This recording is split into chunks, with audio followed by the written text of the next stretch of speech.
اللي عندهم الفطريه في الكرعين بين الصبعين حتى يولي من يبقى يحك. كاين اللي يقدر بلا غاز كومبريس هاكا يبقى يحك فيها حتى الدم يبقى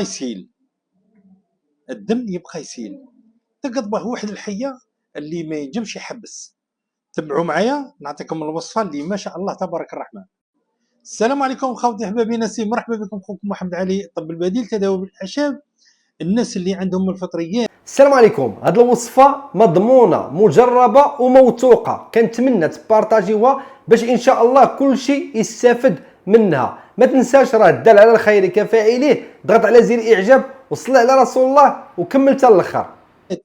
الحكه اللي بين الصبعين، ولكن المشكل مناش، المشكل من يتوضا ويخلي ذاك الماء ما ينشفاش. هنا الفطريات تتربى بين الصبعين. نعطيك الوصفه اللي ما شاء الله. من تتوضا دير سربيته سبيسيال لكرعيك وامسح بين صبعيك مليح مليح.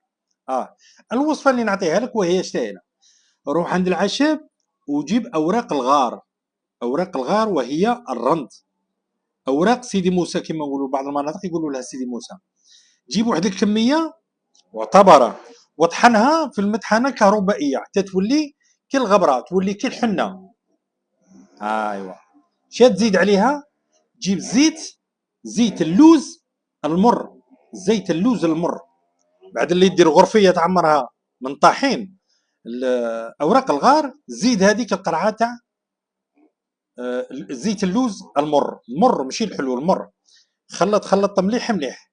بعد اللي تخلط مليح زيد واحد شويه تاع ماء دافي قد ما تولي كيما نقولوا ليكيد.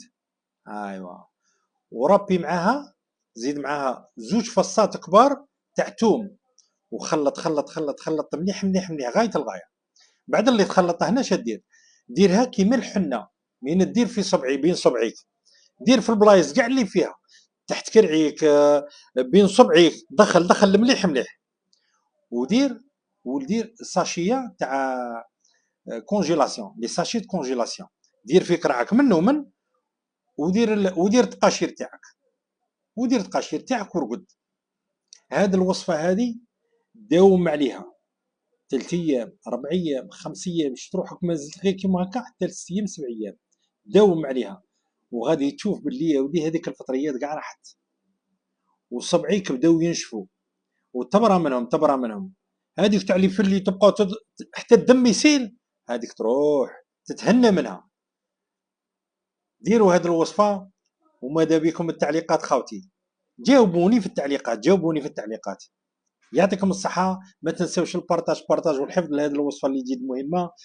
الناس بزاف راهم يعانوا من هذا الامر هذا، خاصه الكبار وخاصه الناس اللي يتوضاو وما ينشفوش كرعهم. ربي يحفظكم، بارك الله فيكم. اعاده النشر. يعطيكم الصحه خاوتي، خوكم يحبكم في الله، والسلام. حنا ماشي اطباء وماشي دكاتره، داكشي علاش الا كان عندك شي مرض مزمن او شي مشكل فما يمكنش تجرب شي حاجه حتى تستشر مع الطبيب ديالك. الوصفات اللي كننزلوا وصفات طبيعيه، حتى الا ما نفعوكمش ما يمكنش يضروكم. وصفات غير مكلفه، وصفات اللي موجوده يعني في الكوزينه، وصفات عاديه جدا. داكشي علاش الخوت كنقول لكم بارطاجيو. علاش؟